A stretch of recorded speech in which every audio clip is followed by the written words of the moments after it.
따라서 말세에 관한 말씀, 말세라고 하는 이 말을 우리가 사용할 때 비슷하게 쓰는 단어가 또 하나 있습니다.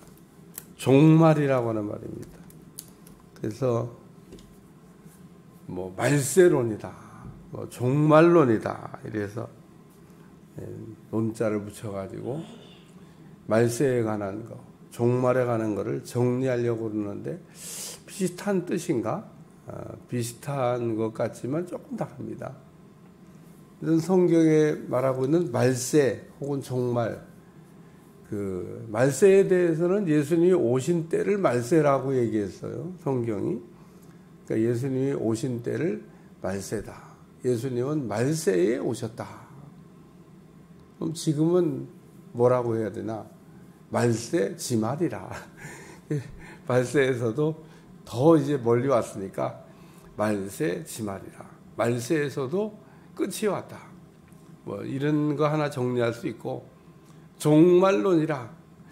또 뭐 끝에 대해서 얘기하는 것 같은데, 뭐 종말에 관한 말씀. 종말론이라는 말을 우리가 사용할 때는 이렇게 하나님의 나라가 이렇게 점점 완성되어 가는 것을 종말론이라 그래요. 하나님 나라가 어떻게 될 거냐? 하나님 나라는 시작이 됐잖아요. 근데 이 하나님 나라가 계속 만들어져 가고 있는 겁니다. 그래서 언젠가는 완성이 되겠죠, 하나님 나라가. 그 하나님 나라가 완성되는 것을 우리가 이제 정리하면 종말론이라. 말세론이라 이렇게 얘기할 때는 요 말세는 주로 현상적인 거를 좀 이렇게 다룹니다. 말세에는 어떤 현상이 일어나냐. 그 사람들이 이제 그 시대적인 여러 가지 그 보기 안 좋은 현상들을 보면서 아유 말세야 말세.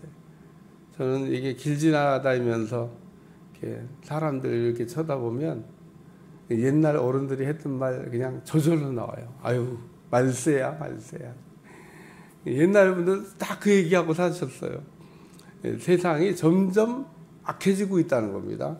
그러니까 그 옛날 어른들이 아유 그냥 세상이 말세야 말세 그랬는데, 그 얘기를 지금쯤은 좋아져 가지고 안 해야 되잖아요. 지금은 아유 뭐 세상이 참 좋아졌어 이래야 되는데 지금도 말세입니다. 아유 아주 말세야. 마태복음 24장 3절에도 보면 주의 임하심과 세상 끝에는 어떤 징조가 있겠습니까? 뭐 이런 질문했던 내용이 나오고, 사도행전 1장에도 보면 주의 나라를 회복하는 때가 이때입니까? 그리고 예수님의 제자들이 그 예수님의 재림의 때나 혹은 뭐 그 말세에 어떤 현상이 일어날 건지에 대한 궁금한 게 많았던 것 같아요. 예수님이 대답하신 것도 있어요. 오늘 본문에는 있다 보면 딱 3가지로 정리할 수가 있는데, 왜냐하면 아주 잘 정리해 놨어요, 바울이. 여러 가지 중간에 더 부언 설명하는 내용이 붙어 있긴 하지만, 말세에 고통하는 때가 이르러 이러면서 말세에는 사람들에게 3가지 현상이 나타날 것인데 뭐 그거를 좀 주의해야 되겠다. 뭐 그렇게 얘기한 겁니다. 첫째는 자기를 사랑하는 겁니다. 자기. 사람들이 얼마나 자기를 사랑하는지 몰라요. 성경은 자기를 사랑하라고 한 적은 없어요. 성경에 한번 찾아보세요. 자기를 사랑하라고 하는. 이웃을 사랑하라고 한 적은 있습니다. 이웃을 사랑해야 돼. 자기를 사랑해야 돼. 물론 자기 사랑도 하긴 해야 됩니다. 여러분, 자기를 미워하는 사람도 제가 종종 봤는데, 이 지금 자기 사랑을 한다는 이 말은 도를 넘어갔다는 거예요. 오늘 우리가 자기를 미워하는 사람도 있는데 자기가 자기를 미워하면 안 되죠. 근데 이게 또 너무 자기 사랑이 도를 넘어가면, 그 좀 비근한 얘가, 아니 내 자식이 귀하면 남의 자식도 귀한 줄 알아야지. 내 자식만 귀해. 이게 문제가 있는 거죠. 자식을 다 같이 이렇게 생각하고 내 자식이 귀하니까 저 자식도 귀하지. 이렇게 생각하면 이웃사랑이 되는데 왜 이웃사랑이 안 되냐? 내 자식은 귀해. 남의 자식은 안 귀해. 남의 자식이 그냥 어떻게 되든지 말든지 뭐 관심 없습니다. 오늘 우리가 아닌 것 같아도 이렇게 살 때가 많습니다. 자기를 사랑합니다. 오늘 자기 사랑에서 그 수준이 좀 이렇게 변해야 된다라는 얘기를 다루고 있는 말씀입니다. 내가 지금 자기를 사랑하고 있나? 제가 얘기한 자기 사랑이 어느 정도는 해야 돼요. 근데 이게 도를 넘어가서 내가 좀 요즘 자기 사랑에 도를 좀 넘어갔다. 그러니까 다 나하고 관련된 것만 사랑해요. 벗어나면 다 미워요. 근데 우리 주님은 더 넓어서 이웃을 사랑하라. 유대인들의 그 이웃관을 들여다보면 참 기가 막힙니다. 여러분, 유대인들의 이웃관을 들여다보면 기가 막힌 게 뭐냐면, 그 유대인들은 자기 동족은 사랑했어요. 근데 유대인들을 벗어난 이방인들은 사람이 아니야. 그러니까 사마리아 사람도 이방인과 피를 섞었다고 그래서 이방인이야. 실제 유대인입니다. 이방인들하고 좀 피를 섞어서 그렇지. 그런데 어쨌든 니들은 혈통적으로 우리하고 피가 달라. 이방인의 피가 섞였잖아. 그러니까 너희도 이방인이야.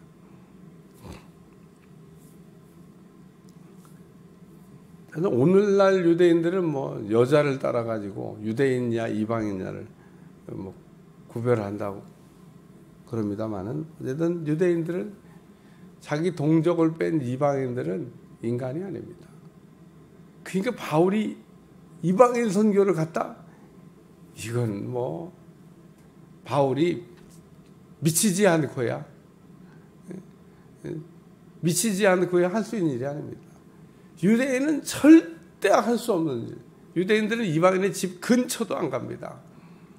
근데 유대인인 히브리인 중에 히브리인 바울이 이방인에게 가서 복음을 전했다. 이게 미친 짓인 겁니다. 미친 짓. 유대인들이 볼 때 유대인들은 이방인을 사람으로도 생각하지 않냐고 가까이 하면 안 된다고 생각해요. 가까이 가면 더러워진다고 생각해요. 그런 사고방식을 가졌는데 그걸 깨뜨리고 갔다. 은혜를 받아도 세게 받은 거죠. 사람이 미쳐도 제대로 미치면은 된다. 그런 말이 있어요. 바울은 미치긴 미쳤는데 제대로 미친 겁니다. 두 번째는 돈을 사랑하며. 이게 말세의 특징이에요. 말세의 사람들은 돈 사랑하기를 좋아한다. 돈이 나쁜 게 아닙니다. 여러분, 돈이 있어야 살고 돈 많이 모아야 되죠. 근데 뭐 우리가 돈이 나쁘다, 돈이 좋다, 뭐 이런 얘기를 우리가 설명할 수 없어요. 돈은 사실은 중성입니다. 중성. 좋은 것도 나쁜 것도 아니에요. 돈은 뭐냐? 중성이다. 좋은 것도 아니고 나쁜 것도 아니에요. 쓰는 사람이 어떻게 쓰느냐에 따라서 나쁠 수도 있고 좋을 수도 있다. 돈은 그래서 버는 게 잘못된 게 아니라 잘 쓸 줄 모르는 데서 문제가 다 이게 발생을 하는 겁니다. 그러니까 우리가 돈이라고 하는 거는 버는 것도 잘해야 되고 모으는 것도 잘해야 되지만 마지막에 쓰는 거를 진짜 잘해야 됩니다. 어떻게 쓸 것인가? 어디에 쓸 것인가? 또 돈 달라고 우리가 기도해도 똑같이 돈 달라고 기도하는데 어떤 사람은 그래 너 어떻게 그런 생각을 했냐? 그리고 하나님이 기뻐하시면서 정말 싸울 것이 없도록 돈의 축복을 주시지만 어떤 사람은 너 어떻게 그런 생각을 하고 다냐? 하나님 보실 때 합당치 않은 돈 사랑을 하고 있다. 그런 얘기인 겁니다. 그러니까 오늘 돈은 중성이지만 쓰는 사람이 중에 사람이 변하고 난 다음에 돈의 축복을 우리가 꿈꿔야 된다. 이런 얘기입니다. 그 다음에는 쭉 구원 설명을 하다가 이게 내려오면 여기 쾌락을 사랑하기를 하나님 사랑하는 것보다 더하며, 그래서 여기 세 번째 특징은 쾌락을 사랑한다. 쾌락이라고 하는 것은 잠깐의 기쁨을 쾌락이라고 얘기합니다. 뭐 긴 기쁨을 우리가 꿈꿔야 되는데 잠깐의 기쁨 쾌락. 마약이 그냥 한 번 복용하면은 평생 간다, 효과가. 그런 마약이 있으면은 우리 다 마약 복용해야 돼요. 그건 뭐, 그리고 또 부작용도 없다.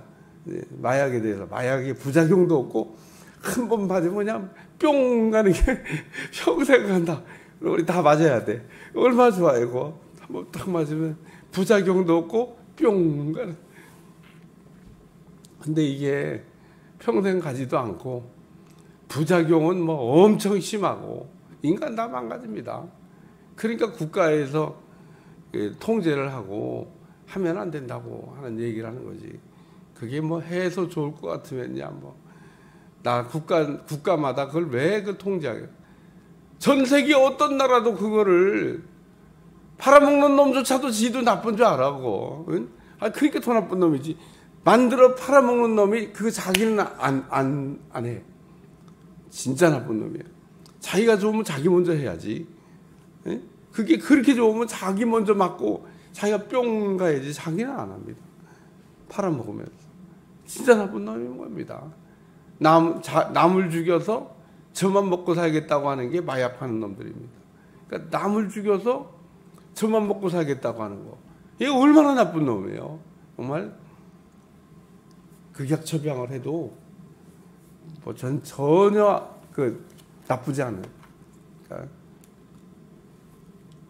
중국에서 마약하다 걸리면 사형을 하잖아요. 우리나라도 뭐 그런지 모르겠는데 어쨌든 이 마약은 부작용이 심해서 자기를 망가뜨리는 거예요. 여기 쾌락을 사랑하기를. 그래서 쾌락을 우리에게 주는 게 있습니다. 부적절한 관계를 좋아하는 사람들도 그게 쾌락인 거죠. 쾌락. 어제 정욕을 이런데 더러운 욕심을 얘기하는 겁니다. 더러운 욕심은 전부 다 순간의 쾌락을 줍니다. 이게 노름, 이게 쾌락 아니에요? 정욕인 겁니다. 잠깐의 기쁨을 줍니다. 얼마나 재밌어요. 예, 평생 기쁘지는 않은데. 그래서 오늘 이 쾌락을 사랑하기를 하나님 사랑하는 것보다 더하며, 우리가 늘 물어봐야 될 질문 가운데 하나가 하나님보다 더 사랑하는 게 없나? 하나님보다 더 사랑하는 것은 뭔가? 이런 질문을 늘 수시로 던져보고 정리해야 되는 겁니다. 오늘 만약에 명예라고 하는 것을 하나님보다 더 사랑한다 그러면 그것도 우상입니다. 사람들은 형체가 없다고 그래서 또 이런 것쯤이야 뭐 다 사람들이 용인해 준다고 해서 목적 없는